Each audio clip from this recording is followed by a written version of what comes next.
বিধানসভা নির্বাচন 2026কে কেন্দ্র করে এখন রাজ্য রাজনীতি বেশ উত্তপ্ত। নিচে আজকের বাছাই করা কিছু গুরুত্বপূর্ণ খবরের সারসংক্ষেপ দেওয়া হল। পশ্চিমবঙ্গ বিধানসভা নির্বাচন 2026 প্রার্থী তালিকা ও রাজনৈতিক সমীকরণ। বিজেপির দ্বিতীয় তালিকা।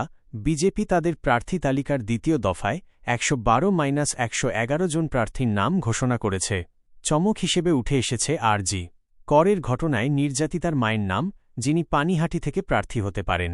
এছাড়াও তালিকায় রয়েছেন অর্জুন সিং ও রূপা গঙ্গোপাধ্যায়ের মতো পরিচিত মুখ। বামেদের 32 জনের তালিকা।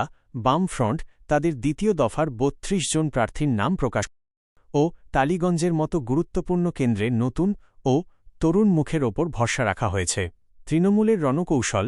মমতা বন্দ্যোপাধ্যায় অনেক হেভিওয়েট নেতা ও বিদায়ী বিধায়ককে প্রায় 74 জন বাদ দিয়ে তরুণ প্রজন্মের ওপর জোর দিয়েছেন। বিশেষত অভিষেক বন্দ্যোপাধ্যায়ের ডায়মন্ড হারবার মডেল এখন দলের মূল প্রচারের হাতিয়ার। 2.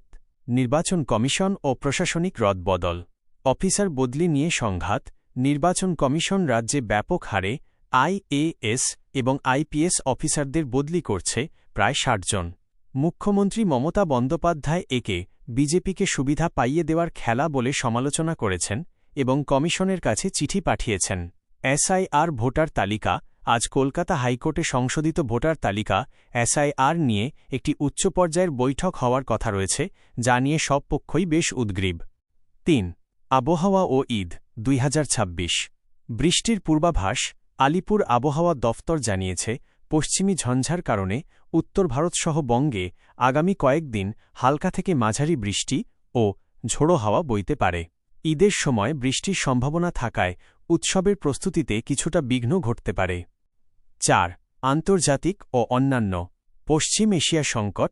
ইরান ও ইসরায়েলের মধ্যে চলমান উত্তেজনার ফলে বিশ্ববাজারে জ্বালানি তেলের দামে অস্থিরতা দেখা দিয়েছে।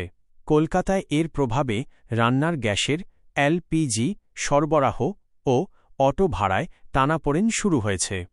IPL 2026 আগামী 28 মার্চ থেকে RCB তাদের ঘরের মাঠে অভিযান শুরু করার অনুমতি পেয়েছে, যা ক্রিকেট ভক্তদের জন্য বড় খবর।